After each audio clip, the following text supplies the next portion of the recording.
Welcome to Home on Native Land, where our guests peer into the enormous crevice between Indigenous and colonial law.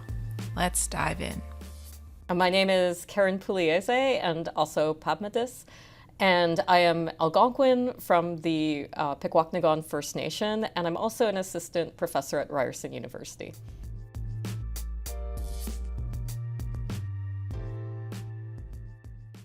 Most people are taught a Canada story about a myth of colony to nation. And if you are part of that narrative of colony to nation, you get included. And if you're not, you get excluded. And so First Nations are there when it's part of the nation building, like the fur trade, and then we disappear until 1982 when we show up asking for our rights. And in between, what were we doing?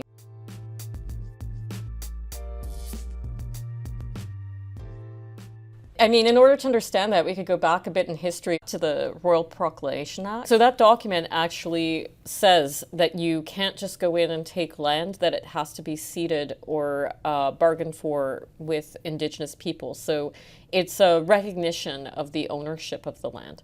The first part of being a better journalist when you're covering Indigenous issues is finding out what happened in between, because it was a lot. Nothing just happened for no reason. There were court cases, there was political lobbying, there's a whole history of a struggle for human rights. It's important to mention the Trudeau slice in there from 1969, because it's a really key moment where Trudeau and Chrétien were talking about a white paper. So it was supposed to wipe out all reserves. It was supposed to make everybody equal, get rid of these treaty rights and Aboriginal rights that everybody was talking about. For many years, from 1927 to 1951, Canada had made it illegal for First Nations people to hire lawyers to represent land claims. So for all those years, they couldn't. And then after 1951, they starting up land claims again. And at the same time that the white paper is being considered, there's this case called the Calder case that gets up to the Supreme Court, and it's a land claim case. And it's saying that they never ceded their rights to land.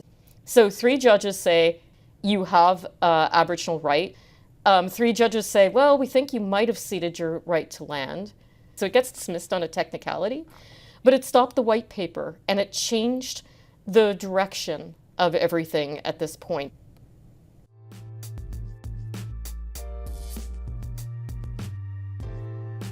It is a really small sentence that says it recognizes Aboriginal rights and treaty rights, and it also says that Métis, Inuit, and First Nations are all part of the group that it recognizes as Aboriginal. Trudeau had this idea that he wanted to repatriate the Constitution and bring it to Canada, right?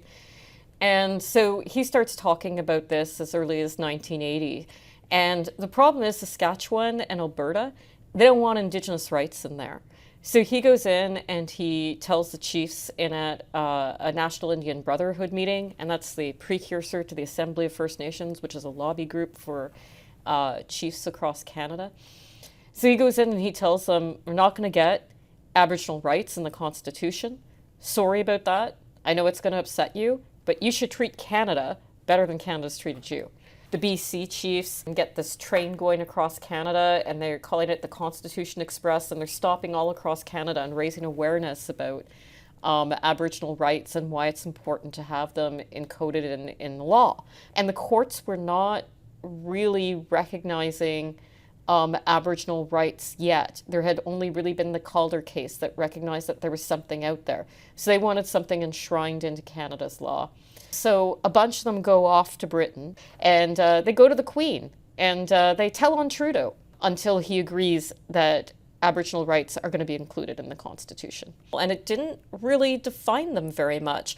So it left that then up to the courts. Everybody had always talked about 2 founding nations in Canada. And at that time, we were calling ourselves still Indians. And First Nations comes out of that time, where they're challenging that idea of there being only 2 nations in Canada, that there's First Nations, so we're nations too.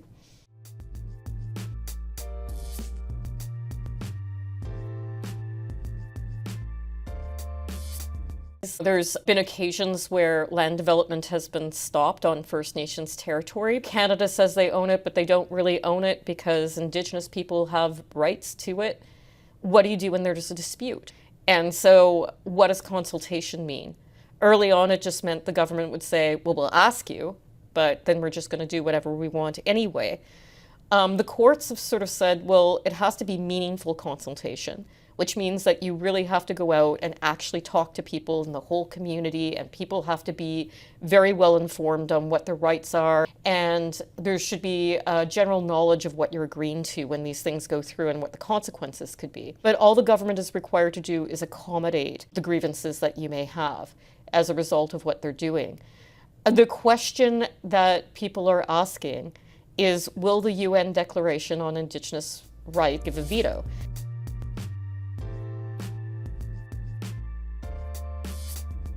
Yeah, I think we're going to keep going to court. Certainty is kind of a term that business and Canadian politicians have come up with, where they're talking about you can't develop unless you have certainty.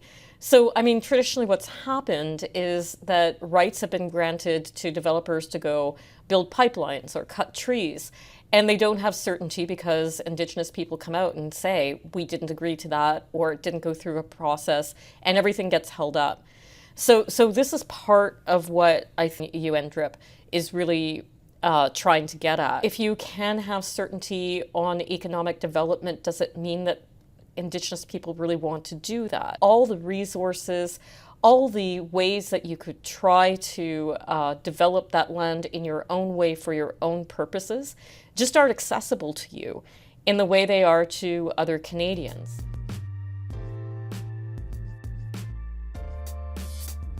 It was told that it should look at the fallout from residential schools and the intergenerational impact of them. Well, it decided to interpret that broadly as colonialism, and once you open that conversation, that's how you get from residential schools to the United Nations Declaration on the Rights of Indigenous People, which talks about everything, talks about land, talks about owning your own media, talks about languages, talks about a right to education.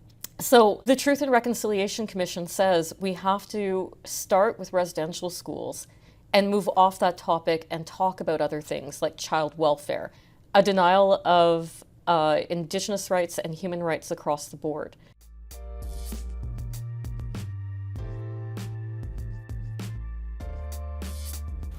Land back, I'll say I've got these shoelaces that I just happen to have in my office. I wear these wherever I go because it's always true. We do want our land back. For my First Nation, I mean, we agreed that we'd never dispossess people the way that we were dispossessed, so we're willing to negotiate.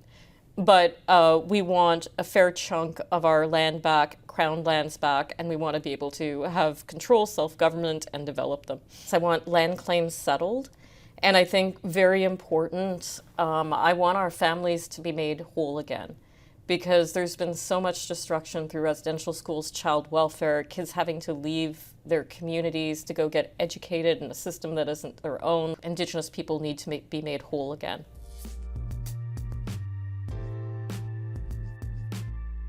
I think what it is that we're probably better informed about Canadian history than Canadians. And it's also in newsrooms where traditionally they were run by, sort of white boomer males who imagined their audience as white boomer males. They thought they were having a conversation with themselves, and they would only talk about things that were interesting to them. And Indigenous people weren't very interesting to them. Non-Native reporters would come up to me and say, what is it that Indians want anyway? And I was like, well, I don't know. There's housing and water and control over their land and self-government. Now we got one word for it: reconciliation. All caps, all of it.